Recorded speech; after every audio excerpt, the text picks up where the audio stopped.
مجيد. قال الله تبارك وتعالى في كلامه المجيد: أعوذ بالله من الشيطان الرجيم. بسم الله الرحمن الرحيم. وما أرسلنا من رسول إلا ليطاع بإذن الله لو أنهم إذ ظلموا أنفسهم جاءوك فاستغفروا الله واستغفر لهم الرسول لوجدوا الله توابا رحيما. فلا وربك لا يؤمنون حتى يحكموك فيما شجر بينهم ثم لا يجدوا في أنفسهم حرجا مما قضيت ويسلموا. اللہ تبارک و تعالی نے قرآن مقدس کی ان آیات مبارکہ میں ارشاد فرمایا ہے: وما ارسلنا من رسول، نہیں بھیجا ہم نے کوئی رسول مگر کہ اللہ کے اذن سے اس کی اطاعت کی جائے. ولو انہم اذ ظلموا انفسہم، اگر انہوں نے جب ظلم کیا تھا اپنے نفسوں پہ آ جاتے تیرے پاس، یعنی نبی علیہ السلام کے پاس، اللہ سے بھی معافی مانگتے، واستغفر لهم الرسول، اور ان کے لیے اللہ کے رسول بھی بخشش مانگتے، تو اللہ تبارک و تعالی ان کی توبہ قبول فرماتے، رحم فرماتے، کیونکہ وہ توبہ قبول فرمانے والے ہیں، رحم فرمانے والے. انہوں نے فرمایا: فلا وربک، پس ہرگز نہیں تیرے رب کی قسم، وہ لا یؤمنون، وہ نہیں ایمان والے جب تک کہ آپ کے فیصلے کو تسلیم نہ کریں، فیما شجر بینہم، جو ان کے درمیان میں جھگڑا ہو، اور آپ کے فیصلے کے بعد قبول کرنے کے بعد ثم لا یجدوا فی انفسہم حرجا، اپنے جی میں کوئی تنگی بھی محسوس نہ کریں جو آپ نے فیصلہ کیا، اور اس کو تسلیم کریں، دل سے تسلیم کریں. جیسا کہ آپ پچھلی آیات مبارک میں الحمدللہ پڑھ چکے ہیں کہ اللہ تبارک و تعالی نے حکم دیا کہ اللہ کی اطاعت کرو، اللہ کے رسول کی اطاعت کرو، اور اولی الامر کی اطاعت. ان چیزوں کو علیحدہ ذکر کرنے میں تاکید تھی، ورنہ سب اصل میں تو حکم اللہ کا ہے، اور پیغمبر جتنے آئے ہیں وہ اللہ اور اس کے بندوں کے درمیان میں واسطہ ہے. حکم اسی ذات پاک کا ہے، ان الحکم الا للہ. اسی لیے کہ الا لہ الخلق والامر، عالم خلق بھی اس کا، عالم امر بھی اس کا. فتبارک اللہ احسن الخالقین، تو جب مخلوق اس کی تو حکم بھی اس کا. اب اللہ نے چونکہ اپنی مخلوق پیدا فرمائی اور ان کی تخلیق کی حکمت کیا بیان فرمائی کہ میں نے ان کو کیوں پیدا کیا کہ میری عبادت، کہ وما خلقت الجن والانس الا لیعبدون، اللہ کی عبادت کریں. اچھا، اب عبادت کا ہمیں کیا پتا کہ عبادت کا طریقہ کیا ہے، عبادت کا راستہ کیا ہے، کون سی عبادت صحیح ہے، کون سی غلط ہے، کن کاموں پہ اللہ راضی ہوں گے، کن کاموں پہ اللہ ناراض ہوں گے.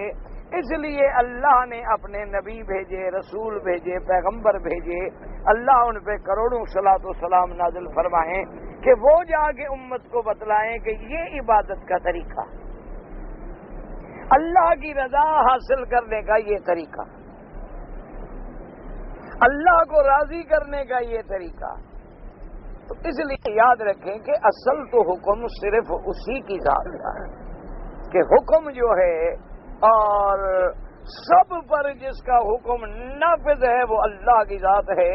انبیاء علیہم السلام بھی اسی کے حکم کو سمجھانے والے، اسی کے حکم کو کھول کے بیان فرمانے والے. اولو الامر سے مراد علماء، فقہا اور امراء، کہ اگر دنیاوی نظام ہے تو عمراء اور حکام، اگر دینی مسائل ہیں تو علماء اور فقہا۔ علماء فقہا کا بھی کیا کام ہے کہ وہ اللہ کے نبی کے احکام کو مزید کھول کے ہمیں سمجھائیں، یعنی جس طرح اللہ کا نبی صلی اللہ علیہ وسلم اپنی طرف سے کوئی حکم جاری نہیں فرماتے، یاد رکھ لیں، وہ اللہ کے حکم کی تشریح فرماتے ہیں، اسی طرح علماء فقہا اپنی طرف سے کوئی حکم نافذ نہیں کرتے، بلکہ اللہ کے رسول کے احکام کی تفصیل اور تشریح کرتے ہیں، اور اگر کوئی حکم قرآن میں، حدیث میں، صحابہ میں نہ ملے تو اس کو پھر قرآن و سنت پہ قیاس کرتے ہیں کہ یہ مسئلہ جو ہے فلاں مسئلے کے مشابہ ہے، یہ کام جو ہے فلاں کام کے مشابہ ہے، اس پر وہ حکم لگاتے ہیں۔ اصل حکم اللہ اور اللہ کے رسول کا صلی اللہ علیہ وسلم۔ لیکن اللہ تبارک و تعالی نے ایک مقام پہ نہیں بلکہ کئی مقام پہ فرمایا اطیعوا اللہ واطیعوا الرسول، کہیں فرمایا ومن یطیع الرسول فقد اطاع اللہ، کہیں فرمایا قل ان کنتم تحبون اللہ فاتبعونی یحببکم اللہ، اور کہیں ارشاد فرمایا ما آتاکم الرسول فخذوہ وما نہاکم عنہ فانتہوا۔ اللہ نے قرآن پاک میں خاص حکم دیے، وجہ کیا تھی؟ تاکہ کل کو آنے والا کوئی کج ذہن یا معاند یا ضال اور مضل طبقہ جو ہے وہ یہ نہ کہہ بیٹھے کہ جی بس جو قرآن میں ہم تو وہ مانیں گے، ہم رسول کی نہیں مانتے۔ اللہ نے فرمایا نہ، رسول کی اطاعت بھی اسی طرح لازم ہے جیسے میری اطاعت لازم۔ اس لیے بار بار قرآن پاک نے وضاحت کر دی کہ اللہ کے نبی جو ہیں ان کا بھی اطاعت جو ہے لازم ہے۔ کہ اب یہ الگ بات ہے کہ تشریح کر دی گئی کہ نبی ما ینطق عن الہوی ان ہوا الا وحی یوحی، کہ اللہ کے نبی چونکہ اللہ کے رسول ہیں، اللہ کے حکم کے بغیر وہ کوئی حکم جاری نہیں فرماتے۔ لیکن یہ نہیں کہ کل کوئی یہ کہہ دے کہ جی ہم نے تو اللہ نے تو قرآن ہی اتارا ہے نا صرف۔ اس لیے بہت سارے لوگ جو ہیں اللہ معاف فرمائے بظاہر جو ہے نام قرآن کا لیتے ہیں لیکن زیادہ مستقیم سے، صراط مستقیم سے ہٹ گئے، حدیث رسول کا انکار کر گئے۔ انہوں نے کہا جی اللہ نے حدیث نبی کی نہیں اتاری، قرآن اتارا ہے، اور اللہ کا وعدہ ہے کہ ہم قرآن کی حفاظت کریں گے۔ ٹھیک ہے قرآن تو محفوظ ہے لیکن حدیث کیسے محفوظ رہ سکتی ہے؟ 250 سال کے بعد لکھنی شروع ہوئی، کیا پتا حضور کی بات ہے بھی کہ نہیں۔ تو انہوں نے ایسے شکوک و شبہات جو ہیں لوگوں کے ذہن میں پیدا کر دیے۔ حالانکہ یاد رکھیں قرآن کے محفوظ کرنے کا معنی کیا ہے کہ قرآن کے لفظ تو محفوظ رہیں لیکن معنی محفوظ نہ رہے۔ بھائی قرآن کے لفظ اگر محفوظ ہیں اور معنی محفوظ نہیں تو سمجھیں گے کیسے؟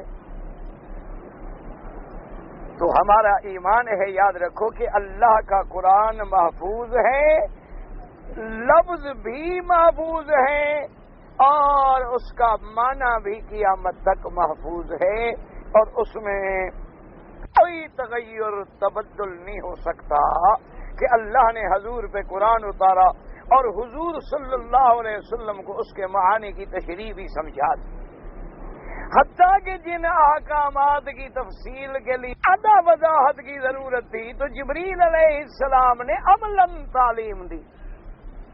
یعنی جیسے جبریل نے قرآن پڑھایا، اللہ نے قرآن پڑھایا جبریل کو، جبریل نے قرآن پاک پڑھایا محمد الرسول اللہ کو صلی اللہ علیہ وسلم، تو اب جبریل جیسے قرآن پڑھا رہے ہیں اسی طرح قرآن کے حکم کی عملی تعلیم بھی دے رہے ہیں۔ مثلا قرآن نے کہہ دیا ان الصلاۃ کانت علی المؤمنین کتابا موقوتا، اللہ نے فرمایا کہ نمازیں جو ہیں ہم نے فرض کر دی ہیں، توقیت ہے، تعیین ہے، اوقات ہیں معین ہیں۔ تو اب جبریل علیہ السلام آئے، انہوں نے میرے مدنی سرکار کے امام بنے اور 5 نمازیں اول وقت میں پڑھائیں اور 5 نمازیں آخر وقت میں پڑھائیں، اور اس کے بعد عرض کیا کہ حضور آپ کی امت پہ یہ 5 نمازیں جو فرض ہیں ان کے اوقات جو ہیں دیکھیں جیسے فجر ہے صبح صادق سے وقت شروع ہوگا اور سورج نکلنے تک ختم ہو جائے. تو اب جس نے اول وقت میں پڑھ لی الحمدللہ، اس کے بعد پڑھ لی الحمدللہ، سورج نکلنے سے پہلے پڑھ لی سفار میں الحمدللہ، اسی طرح تمام اوقات صلاۃ کی عملی تعلیم دی جبریل علیہ السلام نے کہ یہ اوقات ہیں نمازوں کے. تو اب جیسے قرآن کی تعلیم اللہ کی طرف سے ہے، اس کی تشریح بھی اللہ کی طرف سے ہے، اس کا بیان بھی اللہ کی طرف سے ہے اور اس کی تعلیم بھی اللہ کی طرف سے ہے، لہذا قرآن پاک لفظ بھی محفوظ، معنی بھی محفوظ. اچھا آپ اسی طرح یاد رکھیں کہ اللہ نے ہمیں اولو الامر کی اطاعت کا حکم دیا، کیونکہ اگر دین کے معاملے میں ہر آدمی اپنی اپنی رائے پہ چل پڑے تو دنیا کا نظام دین درہم برہم ہو جائے. ہم علماء اور فقہا کے پابند ہو گئے. دنیاوی نظام میں ہر آدمی اپنے گھر کا منتظم بن جائے، دنیاوی نظام درہم برہم ہو جائے.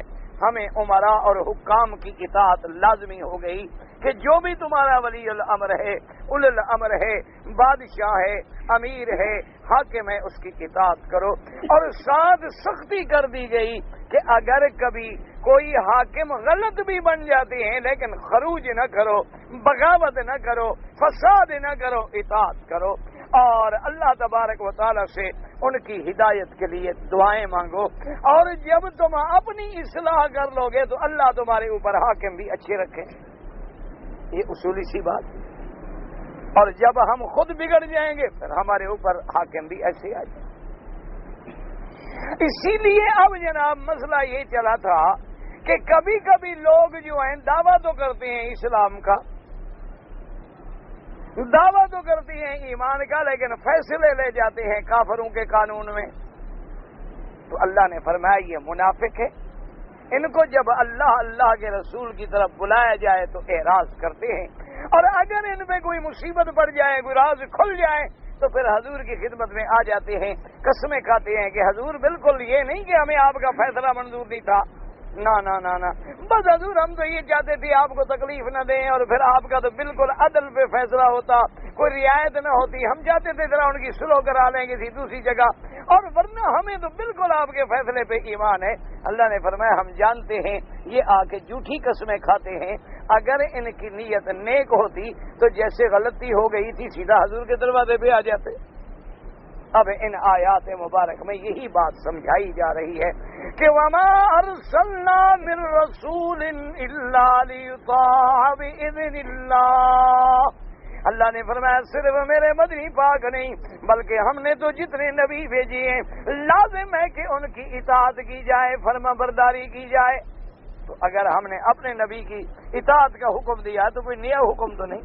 ہر رسول بھیجا اسی لیے جاتا ہے کہ اس کی اطاعت ہو، اس کی فرما برداری ہو، اس کی تابع داری ہو. اگر غلطی ہو جائے وَلَوْ أَنَّهُمْ إِذ ظَّلَمُوا أَنفُسَهُمْ، اگر ان سے کوئی زیادتی ہو گئی، غلطی ہو گئی، اپنے نفسوں پہ ظلم کر بیٹھے، آپ کے پاس آنے کے بجائے کسی غیر کو حکم بنا بیٹھے، قرآن کے بجائے شیطان کے دروازے پہ چلے گئے، لیکن سمجھ آیا تو اب ان کو لازم یہ تھا کہ فوراً تیرے دربار میں حاضر ہو جاتے کہ یا رسول اللہ ہم سے غلطی ہو گئی ہے، ہم اللہ سے بھی معافی مانگتے ہیں، ہم توبہ کرتے ہیں، ہم استغفار کرتے ہیں، اور مہربانی کریں آپ بھی ہمارے لیے اللہ سے معافی مانگیں، آپ بھی ہمارے لیے اللہ سے معافی مانگیں. اللہ پاک نے فرمایا اگر وہ ایسا کر دیتے لوجد اللہ تواب الرحیم، اگر میرا مدنی ان کے لیے معافی مانگتے تو اللہ توبہ قبول کرنے والے، مہربانی کرنے والے. اس لیے علماء نے مسئلہ استنباط کیا ہے کہ اگر کسی کے لیے اللہ کا رسول بخشش مانگے تو اللہ مہربانی فرمائیں گے، کیونکہ اللہ نے فرما دیا کہ اگر وہ مجھ سے بھی معافی مانگتے اور آپ کی خدمت میں آ کر بھی معافی مانگتے تو اللہ تو بڑا توبہ قبول کرنے والے ہیں، اللہ تو بڑی رحمت فرمانے والے ہیں، وہ ضرور رحمت فرما دیتے. تو اس لیے حکم تھا کہ اگر آدمی سے غلطی ہو جائے تو وہ فوراً اعتراف خطا کرے، اللہ کے نبی کے دربار میں آئے اور کہہ دے کہ حضور میری غلطی ہو گئی ہے، مہربانی کریں۔ حالانکہ دیکھیں کبھی کبھی ایسا بھی ہو جاتا ہے، ایک صحابی تھے، ان کی کنیت تھی ابی لبابہ رضی اللہ تعالی عنہ۔ آپ مدینہ شریف میں جائیں، دعا کریں اللہ ہمیں بھی، آپ کو بھی، سب کو حاضری نصیب فرمائے، اور اللہ پاک ادب کے ساتھ حاضری نصیب فرمائے، اور صحیح معنوں میں ہمیں اس مقام کا ادب بھی نصیب فرمائے، یہ دعا کیا کریں۔ حرمین الشریفین میں رہنا بڑی نعمت ہے، لیکن اس کے لیے بڑے ادب کی ضرورت ہے۔ یہی وجہ ہے جو ہم پر یہ مصیبتیں آتی ہیں کہ ہم حرم کے بے ادب ہو جاتے ہیں۔ تو دیکھیں بظاہر اللہ نے حرم کی توسیع کر دی، الحمدللہ، تو قیامت تک انشاءاللہ ہوتی رہے گی۔ ہر سال عاشق بڑھتے رہیں گے، پروانے بڑھتے رہیں گے، حرم بنتے رہیں گے، بڑھتے رہیں گے، آمنا و صدقنا۔ لیکن اس میں کچھ حکمتیں ایسی بھی ہیں کہ ہم لوگوں کے جتنے گھر حرم کے قریب تھے، جب ہم بے ادب بنے، جب ہم میں گستاخیاں آئیں، جب ہم میں احترام میں کمی آئی، کسی نہ کسی بہانے سے خدا نے دور کر۔ ہمیں یاد ہے کہ ہم جب قرآن شریف یاد کرتے تھے تو باب ابراہیم، سیدنا ابراہیم علیہ السلام کا یہ جس نام پہ جو دروازہ ہے، اسی دروازے میں ہی وہ مدرسہ تھا فقریہ عثمانیہ جس میں ہم پڑھتے تھے۔ ہمیں یاد ہے کہ ہم نمازیں جو ہے ظہر کی نماز چونکہ مدرسے میں ہوتی تھی تو مدرسے میں ہی صفیں بن جاتی تھی، چونکہ حرم کے اندر تھا وہ دیوار۔ اور یہاں دیکھ لیں ہزاروں گھر تھے، ایک نہیں دو نہیں۔ لیکن جب ہم لوگوں نے حرم کے قریب رہ کر فلمیں، حرم کے قریب رہ کر سگریٹیں، حرم کے قریب رہ کر گالی گلوچ غیبت گلا، حرم کے قریب رہ کر جھوٹ بولنا، غیر محرم عورتوں پہ نظر ڈالنا، گانے کے کیسٹ جیب میں لا کے حرم میں داخل ہونا، سگریٹ کے پیکٹ جیب میں بھر کے اللہ کے گھروں میں آنا، تو اس کے انجام کیا ہوا کہ ایسا ایسا ہٹا دیے گئے، اور جو ہماری بے ادبی بڑھتی گئی ہم اور دور ہوتے۔ اس لیے حرمین الشریفین چاہے حرم مکی ہو یا حرم نبوی ہو، یاد رکھو اللہ اگر رہنے کی توفیق دے تو پھر ادب کی بھی توفیق۔ یہ اسی لیے فارسی بزرگوں کا ایک محاورہ ہے نا کہ قرب سلطان آتش سوزاں بود، کہ بادشاہوں کا قرب جو ہے نا وہ بالکل یوں سمجھو کہ ایک آگ ہے کہ اگر بادشاہ راضی ہو جائے تو تمہیں ایک رات میں محلوں میں بٹھا دے، اور اگر ناراض ہو جائے تو پھر جہنم میں پہنچا دے۔ تو اس لیے یہ حرمین کا مسئلہ ہے، اس لیے دعا کریں۔ میری بات کہنے کا مقصد یہ تھا کہ جب آپ مدینہ منورہ میں جائیں تو وہاں جو ٹکڑا ہے ریاض الجنت کا،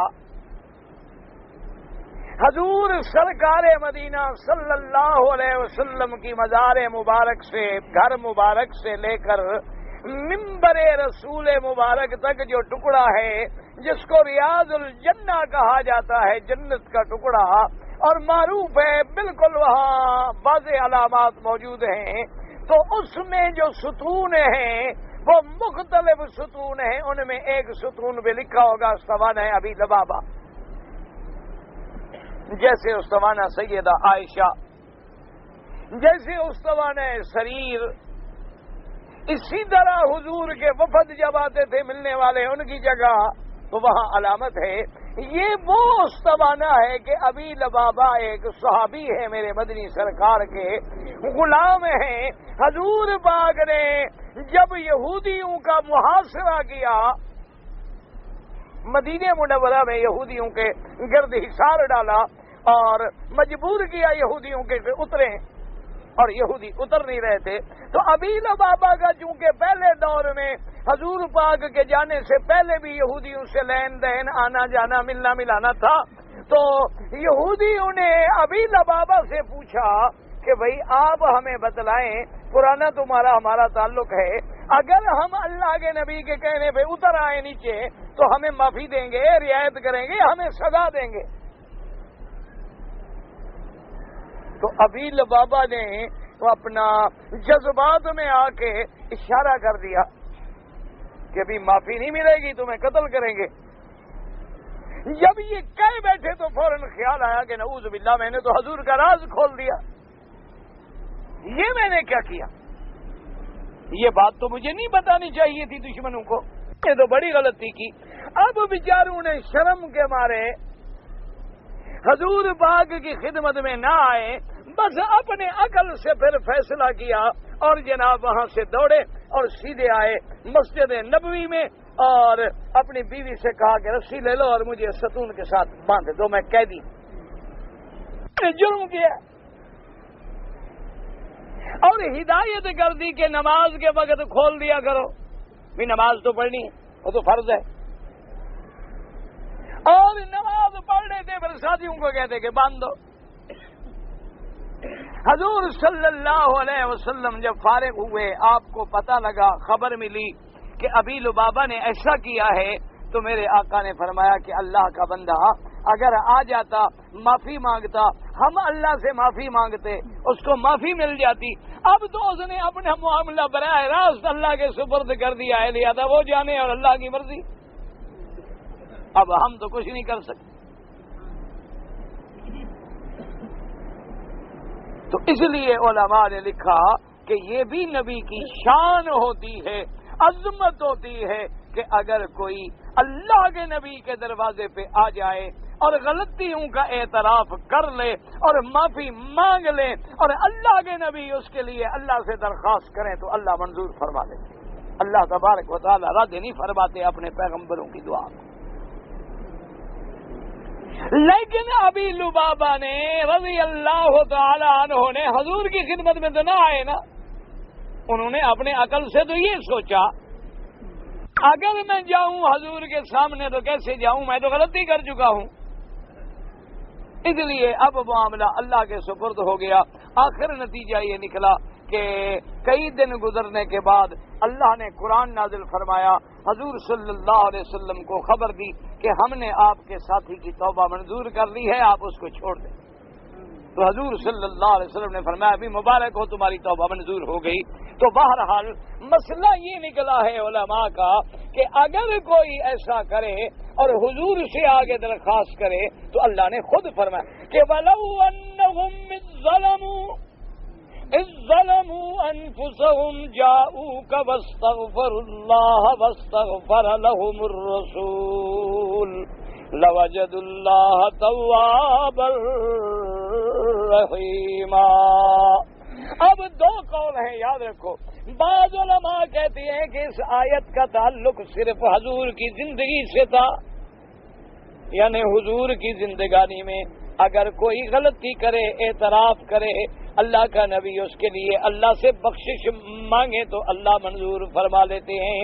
اور بعض علماء فرماتے ہیں کہ یہ آیت جو ہے قیامت تک باقی ہے۔ جیسے حضور کی زندگی میں یہ کہنا جائز تھا کہ اللہ سے ہمارے لیے معافی مانگیں، اب بھی یہ کہنا جو ہے وہ جائز ہے کہ اللہ سے معافی مانگیں تو اللہ تبارک و تعالی معافی عطا فرما دیتے ہیں، کیونکہ وہ یہ کہتے ہیں کہ انبیاء علیہم السلام کو اللہ نے مرنے کے بعد بھی ایک حیات عطا فرمائی ہے۔ اس لیے یاد رکھ لیں، ایک بعض علماء کہتے ہیں کہ جیسے روحانی حیات، لیکن یاد رکھو روحانی حیات کا کیا مطلب، یعنی روح زندہ، روح تو پھر سب کے زندہ ہے، روح تو کسی پر بھی موت نہیں آتی، چاہے وہ مومن کا روح ہو چاہے کافر کا روح ہو۔ اگر مومن کا روح ہے تو وہ علیین میں ہے اور کافروں کی ارواح ہیں تو وہ سجین میں ہیں، ارواح پہ تو موت آتی ہی نہیں۔ اس لیے یاد رکھیں علماء نے فرمایا کہ نہیں ہے تو حیات جس کا تعلق ان کے جسد مبارک سے ہے، اور شہیدوں کی بھی حیات، لیکن انبیاء کی حیات کا درجہ شہید کی حیات سے بھی بڑھ کر ہے۔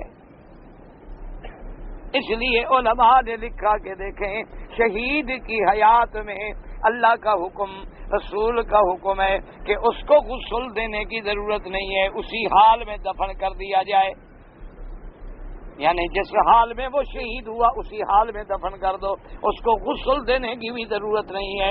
اتنا اللہ تبارک و تعالیٰ نے اس کی مرنے کے بعد والی حیات کو جو ہے اتنی قوت اور تقویت دی ہے۔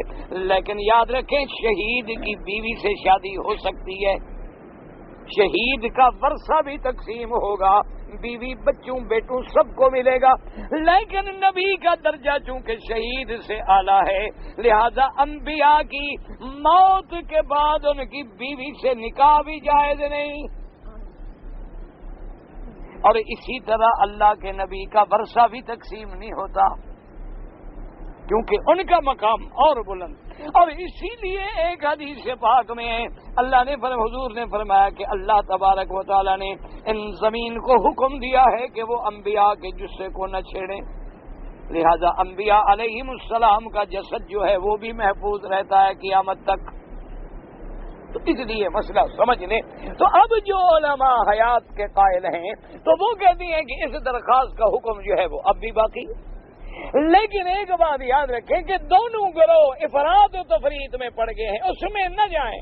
جتنا قرآن میں موجود ہے، جتنا حدیث میں موجود ہے، آمنا و صدقنا، اور جو چیزیں موجود نہیں ہیں اس کی زیادہ بحث خرید میں نہ پڑے۔ اب جیسے حضور نے فرمایا کہ جب قبرستان پہ گزرو تو کیا کہو، السلام علیکم یا دار قوم مؤمنین انا انشاء اللہ بکم لاحقون انتم السابقون ونحن الاثر، کہ جب گزرو سلام کرو۔ اچھا اب بعض لوگ یہاں بیٹھ کے عقل لڑاتے ہیں، وہ کہتے ہیں جناب عجیب بات، آدمی کمرے میں بیٹھا ہو، دروازہ بند ہو، زندہ ہو، باہر کھڑے ہو کے سلام کرو، نہیں سنتا، یہ نیچے مٹی والا کیسے سن لے گا؟ تو یہاں عقلی گھوڑے دوڑاتے ہیں، حالانکہ عقلی گھوڑے دوڑانے کی ضرورت نہیں ہوتی، وہ تو عالم ہی الگ ہے۔ اللہ تبارک و تعالیٰ، اب دیکھیں ایک آدمی اگر دروازے بند کر کے بیٹھ جائے، بالکل دیواریں چنوا دے، لیکن موت آئے تو فرشتہ اندر جائے گا کہ نہیں؟ اینما تکونوا یدرککم الموت ولو کنتم فی بروج مشیدہ، اور اسی طرح اللہ فرماتے ہیں هو الذی یصورکم فی الارحام کیف یشاء، کہ جب نطفہ ماں کے رحم میں ہوتا ہے وہاں بھی اللہ فرشتوں کو حکم دیتے ہیں، اب میرے بندے کو شقی لکھو، سعید لکھو، اجل لکھو، رزق لکھو، آنکھیں بناؤ، یہ بناؤ، تو وہ فرشتہ کیسے داخل ہوتا ہے؟ کوئی پیٹ پھاڑ کے جاتا ہے؟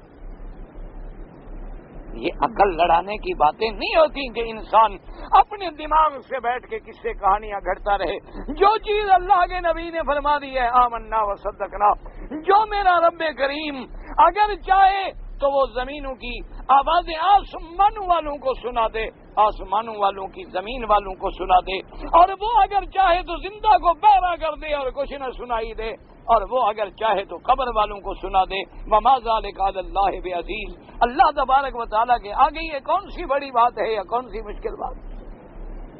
اور اسی طرح یاد رکھو کہ اگر آدمی قبر میں چلا گیا اور بالکل سن ہی نہیں سکتا، تو پھر قیامت والے دن جب بعث کی گھڑی آئے گی تو اس وقت پھر فرشتے کے پکارنے کی کیا ضرورت ہے؟ حکم ہے کہ فرشتہ آواز دے گا کہ یا ایتھا العظام البالیہ، اے بوسیدہ ہڈیو کٹھی ہو جاؤ۔ بھئی وہ تو سنتے نہیں، پھر آواز دینے کی کیا ضرورت ہے؟ کوئی ہڈی کہیں چلی گئی، کوئی ہڈی کہیں چلی گئی، کوئی دریا لے گیا، کوئی بارش لے گئی، کوئی سیلاب لے گئے، کوئی مٹی کھا گئی، کوئی گل گئی، کوئی سڑ گئی، تو آواز کس کو دی جا رہی ہے؟ اس لیے ہمیشہ یاد رکھیں، ایک بات یاد رکھ لیں کہ جتنی چیز قرآن میں اور حدیث میں ثابت ہے، قرآن کہتا ہے شہید کو مردہ نہ کہو، کیا کہو؟ زندہ۔ بس جب قرآن کہتا ہے زندہ، ہمارا ایمان ہے زندہ۔ اب وہ زندگی ہماری سمجھ سے اس لیے بالا تر ہے کہ وہ تو عالم بھی الگ ہے، ہمیں اس عالم کا کیا پتا؟ اب دیکھو نا جی، چاند میں کیا ہے ہمیں کیا پتا، مریخ میں کیا ہے ہمیں کیا پتا، مشتری میں کیا ہے ہمیں کیا پتا، عطارد میں کیا ہے ہمیں کیا پتا، زمین کے نیچے کیا ہے ہمیں کیا پتا؟ جو چیز اللہ نے ہمیں دکھلائی نہیں، بتلائی نہیں، عالم ہی الگ ہے، نظام ہی الگ ہے، ہم کیا سمجھیں؟ اب دیکھیں نا جی، ہم یہاں رہتے ہیں، ایک نظام ہمارے سامنے ہے، بعض مقامات ایسے ہیں جہاں عشاء کی نماز کا وقت ہی نہیں ہوتا، بعض ملک اب بھی ایسے موجود ہیں کہ جہاں یہ عالم ہے کہ جو سورج غروب ہوا نا جی، ایسے سورج ڈوبا ادھر سے نکلا ہے، عشاء کا وقت ہی نہیں ہو رہا۔ اچھا، بعض مقامات ایسے ہیں، ابھی میں جب سفر میں تھا تو رات کو ہم متواتر، چونکہ سارا دن ختم نبوت کی کانفرنسیں تھیں، وہ سارا دن اس میں رہ گئے، اور شام کو مناسب یہ تھا کہ ہم رات کو سفر کر لیں تاکہ صبح اللہ کو جو منظور ہے۔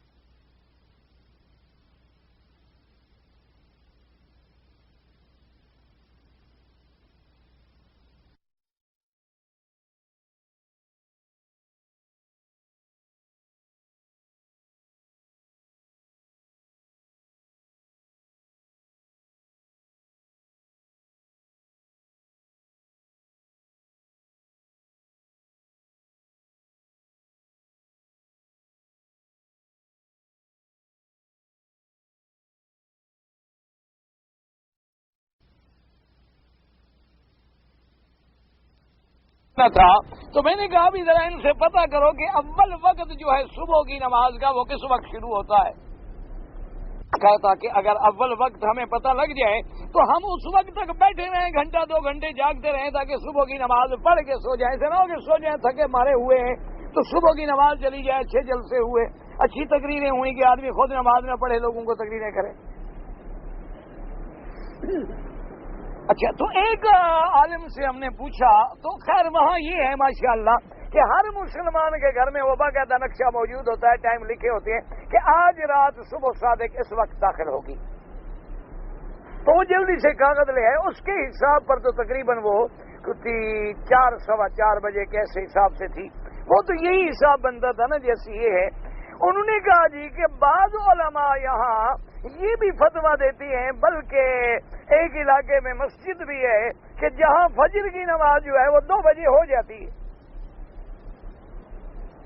اب یہ کیسے ہو سکتا ہے؟ انہوں نے کہا جی ہمیں تو پتہ نہیں ہے۔ اچھا، ان لوگوں سے جب ہم نے رجوع کیا، انہوں نے کہا حضرت اگر سچی بات پوچھو تو یہاں تو رات ہوتی ہی نہیں، آپ باہر نکل کے ذرا دیکھیں، یہاں تو حالات ایسے ہیں۔ انہوں نے کہا چلو بھی بہرحال جہاں جمہور علماء کا جمہور کی رائے گیا، انہوں نے کہا جی وہی 4:15 بجے والی 3:40 پہ وقت شاید داخل ہوگا۔ ہم نے کہا ہم تو بھائی وہی جمہور کے ساتھ ہیں، 1-2 مولویوں کے ساتھ نہیں دیتے، ہمیں تو پتہ نہیں یہاں کی فضا کا کیا حال ہے، کیا جو ہے، کیا فتویٰ ہے۔ جدھر زیادہ اہل حق ہیں الحمدللہ، اگر ہم 2 بج گئے ہیں، اگر ہم 2:30 بجے نماز پڑھ لیں اس کے بجائے اگر 3:30 پڑھ لیں گے تو 1 گھنٹہ اور بھی جاگ لیں گے، کیا فرق پڑ جائے گا؟ تو میرے کہنے کا مقصد یہ تھا کہ ہر جگہ کے، حالانکہ ایک دنیا ہے اس میں بھی ملک کا ہی عالم ہے۔ اچھا، بعض ملک ایسے ہیں جہاں 6 مہینے کا دن ہے، 6 مہینے کی رات ہے۔ اچھا، بعض ملک اب بھی ایسے ہیں جہاں آپ گزر ہی نہیں سکتے، جہاز بھی آپ کے نہیں گزر سکتے، جہاز آپ کے نہیں گزر سکتے ہیں۔ اچھا، بعض واقعات ایسے بھی گزرے ہیں کہ مثلا چھوٹے جہاز پہاڑوں میں گر گئے، اوپر برفوں کی تہ بیٹھ گئی، 50 سال کے بعد جہازوں کے ڈھانچے نکل آئے اور لاشیں نکل آئیں۔ تو یہ سارا نظام جو ہے میرے اللہ کے ہاتھ میں ہے، اس لیے اصول یہ بنا لیں کہ جتنا ہمیں اسلام نے اجازت دی ہے، قرآن حدیث میں جتنی بات ثابت ہے اس پہ ہمارا ایمان۔ قرآن کہتا ہے شہید زندہ ہیں، آمنا۔ اللہ کے نبی زندہ ہیں، آمنا۔ اللہ کے نبی نے حضرت موسیٰ علیہ السلام کو اپنی آنکھوں سے دیکھا کہ نماز پڑھ رہے ہیں، آمنا۔ معراج والی رات بیت المقدس میں اللہ کے نبی نے تمام انبیاء کو نماز پڑھائی، آمنا۔ حضور آسمانوں پہ گئے، ہر پیغمبر سے علیحدہ علیحدہ ملاقات ہوئی، جتنی چیزیں حدیث میں ہیں، قرآن میں ہیں، آمنا و صدقنا۔ عیسیٰ علیہ السلام آسمانوں پہ زندہ بیٹھے ہیں، آمنا، کیونکہ حدیث موجود ہے، حضور پاک نے فرمایا ہے، قرآن موجود ہے۔ اب ہم عقل لڑائیں کہ جی آسمان پہ بیٹھے ہیں تو کھاتے کہاں سے؟ ان کو تکلیف ہے پتہ نہیں، باقی لوگوں کو روٹی تم پہنچاتے ہو، تو پھر تمہارے ابا آدم علیہ السلام کہاں سے کھاتے تھے؟ اگر ان کے لیے وہاں جنت میں ہر چیز موجود تھی تو عیسیٰ علیہ السلام کے لیے مشکل ہو گئی۔ اللہ نے ان کو جو فرما دیا تھا کہ جنت میں جائیں کھائیں، بس ایک درخت کے قریب نہ جانا، باقی جو مرضی آئے آپ کھائیں، تو اگر ان کے لیے جنت میں انتظامات ہو سکتے ہیں، کہتے ہیں جی آخر اللہ کے نبی بشر ہیں، عیسیٰ علیہ السلام بھی بشر ہیں، اور پھر ان کو قضائے بشریت کے تقاضے بھی ہیں، تو وہ آسمانوں میں کہاں جاتے ہوں گے؟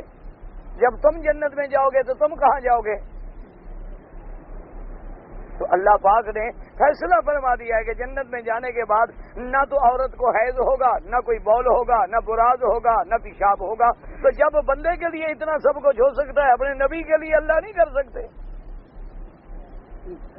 اس لیے ہمیشہ یاد رکھا کریں کہ جو باتیں قرآن میں موجود ہیں اور حدیث میں موجود ہیں، اتنی حد تک اپنے آپ کو رکھیں، نہ ایک لفظ آگے بڑھیں اور نہ ایک لفظ گھٹائیں، نہ گستاخی میں مبتلا ہو جائیں اور نہ حد سے آگے نکل جائیں، جیسے ہمارے بعض بھائی حد سے آگے نکل جاتے ہیں کہ انبیاء بھی زندہ ہیں، اولیاء بھی زندہ ہیں، سب پیر مرشد بھی زندہ ہیں، اور ان کو ہمارے حال کا بھی پتہ ہے، ہمارے دکھ سکھ کا بھی پتہ ہے، ہم جب ان کا نعرہ لگاتے ہیں، پکارتے ہیں تو سنتے ہیں۔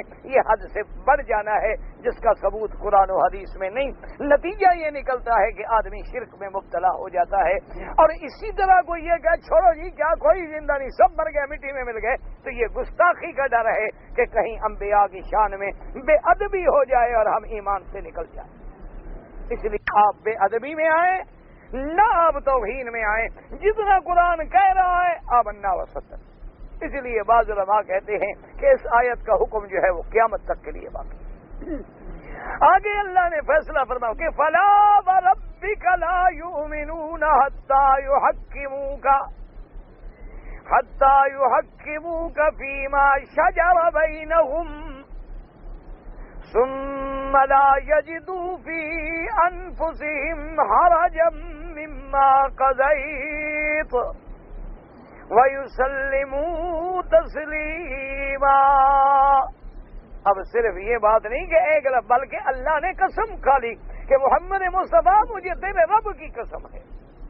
اب اس سے بڑی بات ہے کہ لا یؤمنون، وہ ہرگز مومن نہیں ہو سکتے جب تک کہ تیرے فیصلے کو، تیرے حکم کو حکم نہ مانے، جب تک تیرا فیصلہ تسلیم نہ کریں اور غیروں کے پاس فیصلے لے جائیں اور تیرے فیصلے پہ عقیدہ نہ رکھیں، وہ ایمان والے نہیں۔ جھوٹ کہتے ہیں کہ ہم مسلمان ہیں، ظاہری لاکھ دعوے کرتے پھریں، ان کے ایمان کا کوئی اعتبار نہیں۔ اللہ نے وہ رب قدیر، اسے قسم کھانے کی کیا ضرورت؟ لیکن کیوں اللہ نے قسمیں کھائی ہیں؟ تاکہ بندے کو یقین ہو جائے کہ یہ اتنی پختہ بات ہے کہ وہ ذات قدیر بھی قسم کھا رہی ہے۔ اور صرف یہ نہیں فرمایا کہ تیرے فیصلے کو مانے، فرمایا مانے بھی اور دل سے مانے۔ یہ نہیں کہ آدمی کہے جی ٹھیک ہے جی بس اللہ رسول کا حکم ہے۔ اب جیسے کسی کو کہو نا بھی تم آبادی کا 10واں حصہ دو، وہ کہتے ہیں جناب ٹھیک ہے دے دیں گے پر بچے تو کچھ نہیں ہمیں۔ آج کل لوگوں سے کہو نا بھی اسلام کا حکم ہے کہ آدمی اگر پانی مفت میں ہے، یعنی بارش کا ہے، دریاؤں کا مفت میں پانی ملتا ہے، اس سے کھیتی ہوتی ہے، تو اس کا آپ نے 10واں حصہ دینا ہے، پیداوار کا جو پیداوار ہو اس کا 10واں حصہ خیرات میں دینا۔ اور اگر پانی ہے قیمت والا، کنویں سے نکالتے ہو، ٹیوب ویل سے لگاتے ہو، نہری پانی لیتے ہو، اس پر آبیانہ مالیہ ادا کرتے ہو، تو اب تم نے 20واں حصہ دینا ہے۔ جب کہ وہ کہتے ہیں جناب آج کل تو 5000 روپے ایکڑ کی کاشت پہ خرچ ہو جاتے ہیں، اور پھر اگر ہم عشر نکالیں یا 20واں حصہ نکالیں ہمیں تو کچھ نہیں بچتا۔ اللہ فرماتے ہیں نا میرے مدنی کا حکم مانو ثم لا یجدوا فی انفسہم حرجا، پھر دل میں بھی کوئی تنگی نہ ہو. آدمی دل سے مانے کہ بھئی جو اللہ کا حکم ہے آمنا، ٹھیک ہے بالکل اللہ کا حکم پورا، مجھے بچے نہ بچے اللہ کا حکم پورا ہو جائے. اللہ کے خزانے میں کمی ہے، اللہ پھر اتنی برکتیں دے دیتے ہیں جن کا تم تصور بھی نہیں کر سکتے، جن کا تم سوچ بھی نہیں سکتے. وہ تو خزائن السماوات والارض کا مالک. یہی تو وجہ ہے نا کہ ہم دیتے ہیں لیکن دل بھی تنگ کرتے ہیں، تو وہ فائدہ بھی گیا، پیسہ بھی گیا، اللہ بھی راضی نہ ہوئے. اس لیے فرمایا کہ ثم لا یجدوا فی انفسہم حرجا مما قضیت وَيُسَلِّمُوا تَسْلِيمًا.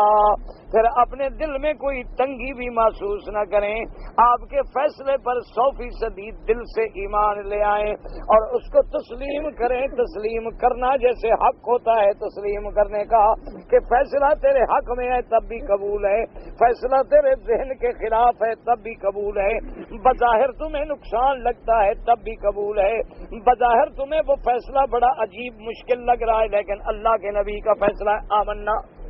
اچھا، اور یہ بھی یاد رکھو کہ اب نبی پاک کے فیصلے کا کیا مانا، یعنی اب بھی جو جھگڑا ہو قرآن کی طرف لوٹاؤ، اب بھی جو جھگڑا ہو وہ سنت رسول پاک کی طرف لوٹاؤ. جہاں قرآن کا حکم مل جائے، سنت رسول کا حکم مل جائے، بس آمنا وصدقنا، اس پہ اپنی گردنیں جھکا دو. یہ کیا ہے کہ آج کل اصل میں بس دعا کرو اللہ ہمارے حال پہ رحم کرے، ورنہ آج کل تو بہت سارے مسلمان ہیں جو قرآن کے حکم کو نعوذ باللہ یہ کہہ دیتے ہیں کہ جی یہ تو قرآن نے جو سزائیں رکھی ہیں نا کہ چور کا ہاتھ کاٹ لو، اور جناب اگر عورت مرد زنا کریں تو 100 کوڑے مارو جناب عورت کو، صنف نازک، ایسی بالکل صنف نازک بڑی لطیف قسم کی جنس ہے، اس کو 100 کوڑا مارو. اور اگر شادی شدہ ہے جی پتھر مار مار کے مار دو، کیا جی کتا ہے کہ بندہ ہے؟ مسلمان ہو کے کہتے ہیں کہ جناب یہ تو وحشیانہ سزائیں ہیں، تو یاد رکھو وہ مسلمان نہیں ہے، لاکھ اسلام کا نام لیتے رہے. اچھا، اسی طرح کوئی آدمی یہ کہے کہ ٹھیک ہے جی میں ادب سے تو کچھ نہیں کہتا، لیکن جو اسلام نے حدود رکھی ہیں وہ آج کے دور میں مناسب نہیں ہے. اگر وہ یہ بھی کہتا ہے تو اسلام سے خارج ہے، کیونکہ جس اللہ نے قانون بنایا اس کو علم نہیں تھا کہ 14ویں صدی میں یہ مناسب نہیں رہیں گی. اس کا مطلب ہے کہ اس کو اللہ کے فیصلے پہ اعتراض ہے اور اللہ کے نبی کے احکام پہ اعتراض ہے، وہ بھی مسلمان نہیں ہو سکتا. اسی لیے جو آدمی، اچھا کتنے لوگ ہیں جو کہتے ہیں جی بالکل ٹھیک ہے کہ اسلام نے کہہ دیا ہے کہ سود حرام ہے، لیکن مولوی صاحب اگر آپ سمجھائیں ہم ساری دنیا سے کیسے کٹ جائیں.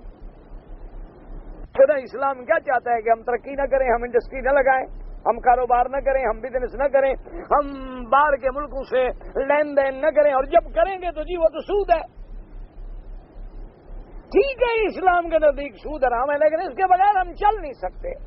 تو یہ بھی کفر ہے کہ اللہ نے جس چیز کو حرام کیا ہے تم حرام کے بغیر نہیں چل سکتے ہو. کتنا بڑا جھوٹ ہے. میں نے آپ کو پہلے بھی عرض کیا ہے کہ اس وقت ایک نہیں دو نہیں 123 بینک دنیا میں موجود ہیں، اور اگر مسلمانوں میں یہ جرت پیدا ہو جائے، میں اللہ کے کعبے میں دعوے سے کہتا ہوں کہ وہ کافر قوتیں مجبور ہوں گی تمہیں قرضے دینے کی تمہارے شرائط پر. یاد رکھو جس طرح تم سود لینے کے محتاج ہو نا، اگر بینک کو بھی گاہک نہ ملے تو بینک کہاں سے چلے؟ ایک بات یاد رکھا کرو، جیسے سرمایہ کے ہم محتاج ہیں، سرمایہ دار بھی ہمارا محتاج ہے. جیسے ایک امیر آدمی بلڈنگ بنا رہا ہے، ہم چاہتے ہیں ہمیں مزدوری ملے، وہ بھی مزدور کا محتاج ہے، مزدور نہ جائے تو خود اینٹیں لگائے گا. بڑے سے بڑا آدمی بھنگی کا بھی محتاج ہے، 2 دن کوئی حمام نہ دھوئے گھر میں تو جاؤ، داخل تو ہو کے دیکھو کہ کیا عذاب آتا ہے. اللہ نے نظام ایسا بنایا ہے کہ آج بھی اگر ہم مسلمان یہ فیصلہ کر لیں کہ بھائی سود حرام، اور فیصلہ کر لیں کہ بھائی اگر تم اپنے قانون کے پابند ہو، ہم بھی اپنے اللہ کے رسول کے قانون کے پابند. تم اگر آ کے ہماری مسجد میں نماز نہیں پڑھ سکتے ہو، کیوں؟ کہ تمہارا مذہب تمہیں اجازت نہیں دیتا، تو ہمارا مذہب بھی ہمیں اجازت نہیں دیتا۔ اگر اتنا پکے ہو جاؤ، پختہ ہو جاؤ، اللہ تبارک و تعالی اس بات پہ قادر ہیں کہ وہ تمہیں اپنے خزانے سے اتنا دے دیں کہ تم غیروں کے محتاج ہی نہ رہو۔ سود تو تب دینا پڑے گا نا جب ہم قرضہ لینے جائیں، جب قرضہ نہ لیں پھر کس بات کا سود؟ اس لیے ہمیشہ یاد رکھو کہ فیصلہ ماننے اور دل سے ماننے، اللہ کا ہر قانون آمنا و صدقنا، اور دل میں تنگی آئے تو پھر بھی مسلمان نہیں۔ اور یہ بات ایسے نہیں لفظی کلامی، اللہ نے قسم کھا کے کہہ دی کہ فلا وربک لا یؤمنون حتی یحکموک فیما شجر بینہم ثم لا یجدوا فی انفسہم حرجا مما قضیت ویسلموا تسلیما۔ اس لیے علماء فرماتی ہیں کہ جب اللہ رسول کا حکم آ جائے، یجب الانقیاد بہ ظاہرا و باطنا، کہ اللہ کے رسول کے حکم کی اطاعت ظاہراً بھی مانو، قلب سے بھی مانو، باطن سے بھی مانو، اندر سے بھی باہر سے بھی تسلیم کرو، تب جا کے مومن بنو گے۔ دعا کرو اللہ ہم سب کو مسلمان بنائے، اللہ ایمان والا بنائے، اللہ ہمیں حضور کے اطاعت نصیب فرمائے، اللہ ہمیں حضور کی محبت اور غلامی نصیب فرمائے، اللہ ہمارے دکھ درد پریشانیاں بیماریاں سب دور فرمائے۔ جی میرے والد صاحب ایک مکان ہے، انہوں نے اپنا ورثے میں چھوڑا ہے، اور ہم 4 بھائیوں کے نام وہ کر گئے کہ میرا مکان جو ہے یہ 4 بھائیوں کو دیا جائے، لیکن اس میں انہوں نے ہماری بہنوں کا نام وصیت میں نہیں لکھا۔ یہ آپ کے والد نے بڑا گناہ کیا ہے، اللہ ان کی مغفرت کرے، اپنے والد کو عذاب سے بچاؤ اور باقاعدہ بہنوں کا حصہ ادا کرو۔ سمجھ آ گئی بات؟ کیونکہ جو وصیت، یاد رکھ لو، اللہ کے رسول کے حکم کے خلاف ہو وہ نافذ نہیں ہو، اس وصیت کا کوئی اعتبار نہیں۔ آپ سیدھا یہ کریں کہ اپنے علاقے کے عالم کے پاس چلے جائیں، ان کو بتائیں کہ ہمارا والد فوت ہو گیا، مثلا بیوی چھوڑ گیا، اتنا لڑکے چھوڑ گیا، اتنی لڑکیاں چھوڑ گیا، اتنے رشتہ دار چھوڑ گیا، وہ آپ کو حصہ نکال کے دیں گے۔ اپنے والد کو بھی عذاب قبر سے، عذاب آخرت سے بچاؤ، اور خود بھی اپنے والد پہ احسان کرو کہ وہ غلطی کر گئے ہیں تو اس غلطی کی وجہ سے وہ قیامت میں نہ پکڑے جائیں۔ شریعت کے مطابق اپنے بہنوں کو حصہ دو۔ اگر بہنیں حصہ معاف کریں، لیکن معاف کرنے کا یہ معنی نہیں ہوتا جیسے آج کا رواج ہے نا جی، کہ زمین تو ہوتی ہے بھائی کے پاس، وہ کہہ دیتا ہے بہن کو اچھا آپ مجھے لے لیں یا معاف کر دیں، اب اس کو پتہ ہے میں کیا کروں۔ آپ باقاعدہ حصہ نکال کے بہنوں کو دے دیں، ان کے قبضے میں آ جائے، اب وہ چھوڑنا چاہے تو چھوڑیں۔ یہ نہیں ہوتا کہ پہلے جیسے آدمی بیوی کو کہتا ہے جی میں نے آپ کی دینی ہے 50,000 حق المہر، مجھے مہربانی کر کے معاف کر دی ہو، اگر نہیں ہوگا جی معاف کر دی، کیونکہ نہیں کرتی ہو تو طلاق، تو یہ معافی نہیں ہو۔ معافی کا معنی یہ بیوی کو دھوکہ دے سکتے ہو نا، خدا کو تو نہیں دے سکتے نا، اس لیے اس کا حق المال اس کو دے دو، وہ لینے کے بعد چاہے خود خرچ کرے، چاہے تمہیں واپس کر دے، تمہیں معاف کر دے، اس کی مرضی ہے۔ لہذا اپنے بہنوں کو حصہ ضرور ادا کریں، اپنے والد کو عذاب سے بچائیں۔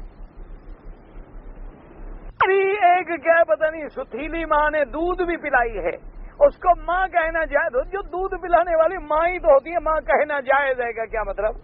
اگر ماں نہ کہے، نہ کہو تو کیا وہ پھر بھی ماں ہے؟ نہ کہو تم نہ فرمان ہو، تم قیامت میں پکڑے جاؤ گے، اس کا تو کوئی نقصان نہیں۔ یاد رکھو کہ جو عورت نے دودھ پلایا ہے وہ بھی اسی طرح ماں ہے جس کے بطن سے تم پیدا ہوئے، جیسے اس ماں کا درجہ ہے اسی طرح اس ماں کا درجہ ہے، لہذا اس کو ماں کہنا نہیں بلکہ پورے ماں والے حقوق اس کو ادا کرو۔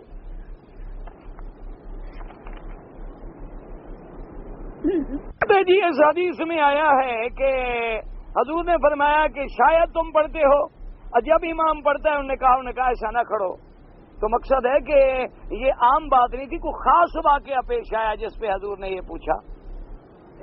ورنہ اگر سب پڑھتے تو پوچھنے کی ضرورت کیا تھی؟ کچھ سوچیں. وہی مقصد ہے کہ حضور کا یہ پوچھنا کہ کیا تم پڑھتے ہو، تو جب ہر کسی نے پڑھنی تھی تو پوچھنے کی ضرورت کیا تھی؟ پہلے حدیث کو سمجھنے کی بھی تو کوشش کرو. اچھا، اسی طرح یاد رکھو کہ جہاں حضور نے نماز سکھلائی ہے، کیا فرمایا؟ اذا کبر فکبروا، جب امام تکبیر کہے تم کیا کہو؟ اللہ اکبر. اور حضور نے فرمایا اذا قال غیر المغضوب علیہم ولا الضالین فقولوا، کہ جب وہ کہے غیر المغضوب علیہم ولا الضالین تو تم کیا کہو؟ تو وہاں حضور یہ کہتے کہ جب وہ پڑھے تم بھی پڑھو، جب الحمدللہ رب العالمین کہے تم بھی کہو الحمدللہ رب العالمین. آخری آیت کے نام لینے کی کیا ضرورت تھی؟ اور اسی طرح ابھی موسیٰ اشعری کی حدیث ہے کہ اذا قرأ فانصتوا، جب امام پڑھے تو تم چپ کرو. اسی طرح حدیث مبارک ہے کہ امام کی قرات جو ہے وہ مقتدی کی قرات ہے. تو ان حدیثوں کو کہاں لے جاؤ گے؟ اس لیے میرے بھائی ان مسائل میں نہ جھگڑو. یہ صحابہ رضوان اللہ علیہم اجمعین کے وقت سے بھی مختلف ہی چلے آئے. الحمدللہ جو حدیث میں موجود ہے اللہ سب کی نمازیں منظور و مقبول فرمائے. امام احمد ابن حنبل رحمۃ اللہ علیہ فرماتے ہیں کہ جو جہری قرات نمازیں ہیں، یعنی 3 نمازیں فجر ہے، عشاء ہے، مغرب ہے، اگر امام کی قرات سنائی دے تو نہ پڑھو. امام شافعی رحمۃ اللہ علیہ کے نزدیک ہر نماز میں مقتدی پر بھی فاتحہ. امام ابو حنیفہ رحمۃ اللہ علیہ فرماتے ہیں جب اکیلے ہو تو پڑھو، اگر امام کے پیچھے ہو تو امام کا پڑھنا جو ہے وہ مقتدی کا پڑھنا ہے. جیسے امام کی غلطی بھی مقتدی کی غلطی ہے. ہر چیز جو ہے آخر ہم امام کے تابع ہیں. امام سے غلطی ہوگی، ہم سے تو ہوئی نہیں. جب وہ سجدہ کرے گا ہم کریں گے کہ نہیں کریں گے؟ اس کا مطلب یہ ہے کہ اس کا پڑھنا جو ہے وہ مقتدی کا پڑھنا ہے، اس کی غلطی کی بھی ہم تابع ہیں. لہذا تمام ائمہ برحق ہیں، جمیعہم علی الحق والہدی. اللہ سب پہ کروڑوں رحمت فرمائے. اس لیے ایسے مسائل میں جھگڑے کرنے کی ضرورت ہے ہی نہیں. مقتدی کا لفظ تو پھر بھی آپ نے نہیں دکھایا. یہ تو حضور نے سوال پوچھا. میں نے آپ کو بتایا کہ مقتدی کو حضور نے کیا سکھلایا ہے کہ آمین کہو. اگر آدمی زندہ کے لیے طواف کریں، اگر اس نے کوئی وصیت کی ہے، ورنہ نہیں. نماز کے دوران نگاہ جو ہے وہ سجدے پہ ہو. امام شافعی رحمۃ اللہ علیہ فرماتے ہیں کہ اگر تم کعبہ اندر ہے، سامنے کعبہ ہے تو کعبے پہ بھی نظر ڈال سکتے ہو. لیکن امام ابو حنیفہ رحمۃ اللہ علیہ کے نزدیک عبادت نماز جو ہے تذلل ہے، بندگی ہے، عاجزی ہے. وہ کہتے ہیں عاجزی کا طریقہ یہی ہے کہ سجدے کی جگہ پہ نظر ہو اور اس کے بعد آپ کعبۃ اللہ کو دیکھتے رہیں نماز کے بعد. میں 1978 میں حج پہ آیا تھا. اس وقت تو میں نے پورے بال کٹائے. اب میں نے 9 عمرے کیے ہیں لیکن بال تھوڑے تھوڑے کٹائے ہیں. تو 78 کا سیکھا ہوا مسئلہ بھول گئے آپ؟ بھائی جب وہاں پورے کٹائے تھے تو اب بھی پورے کٹانے تھے. اب ایک بکری دم ادا کرو. یہ قاعدہ ہے کہ غلطی ایک قسم کی ہو چاہے وہ 10 دفعہ بھی ہو جائے، سزا ایک بھگتنی پڑتی ہے. اس لیے تم بچ گئے کہ ایک بکری سے کام بن گیا، 9 نہیں دینی پڑی. کہتے جی کچھ لوگ انگوٹھی میں پتھر پہنتے ہیں، مرجان ہے یا اور پتھر ہیں، اور وہ سمجھتے ہیں کہ برکت ہوتی ہے. یہ تو ہم نے بھائی کسی حدیث میں نہیں پڑھا. ویسے انگوٹھی چاندی کی پہنے، اس میں پتھر ہو کوئی حرج نہیں. لیکن یہ عقیدہ رکھنا کہ اس پتھر میں فائدہ ہے، نفع ہے، نقصان ہے، یہ بالکل شرک ہے، ناجائز ہے.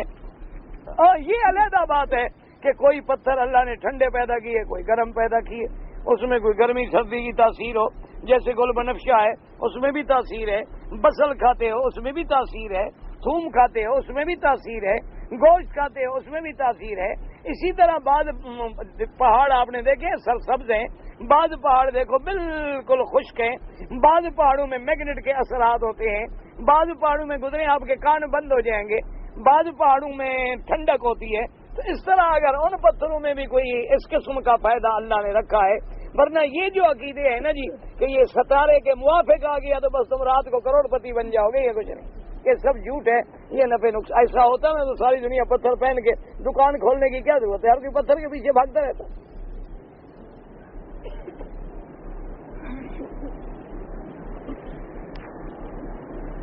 جی کہ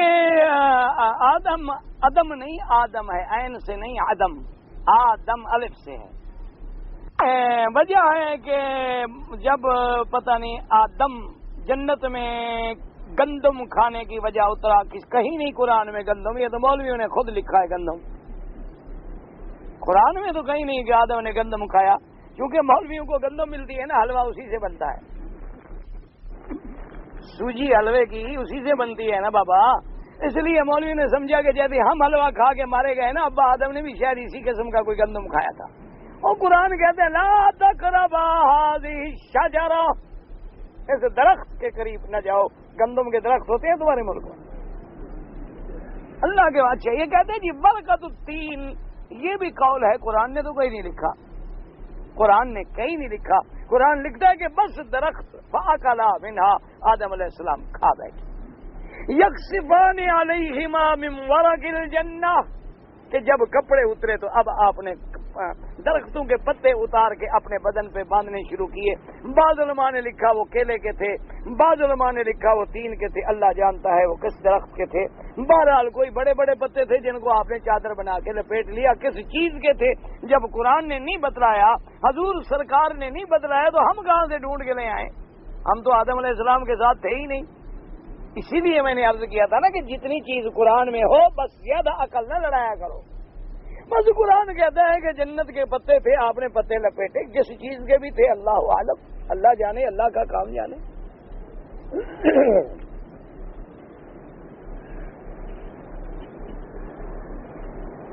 کہتے ہیں جی میں اپنے گھر میں ٹیلی ویژن میں کشتی اگر دیکھوں، اگر پہلوان ننگے ہوں تو جائز نہیں، اگر وہ سلوار قمیص پہن کے لڑتے ہیں تو کوئی حرج نہیں.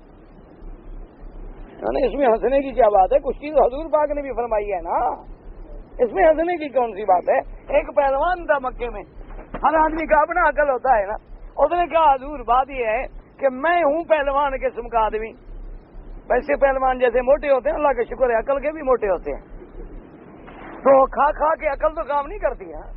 ورنہ اگر کھانے سے عقل ملتی تو پھر تو بھینس کا عقل زیادہ ہوتا نا، اس سے زیادہ ہاتھی کا ہوتا. تو اس نے کہا حضور مجھے پتا نہیں ہے، میرا تو ایک امتحان ہے، آپ لڑے میرے ساتھ کشتی.